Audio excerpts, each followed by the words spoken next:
Oi, gente, boa tarde. Nesse bate-papo de hoje, eu vou conversar com vocês rapidinho.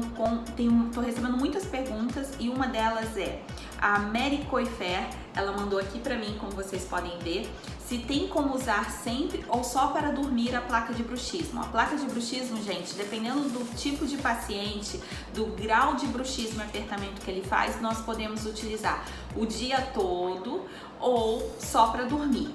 Quem vai determinar isso é o grau, o diagnóstico que o seu dentista fez com você no seu grau de bruxismo e apertamento, tá, Mari? Conversa com ele aí para você tirar essa dúvida. Um grande beijo, tchau, tchau!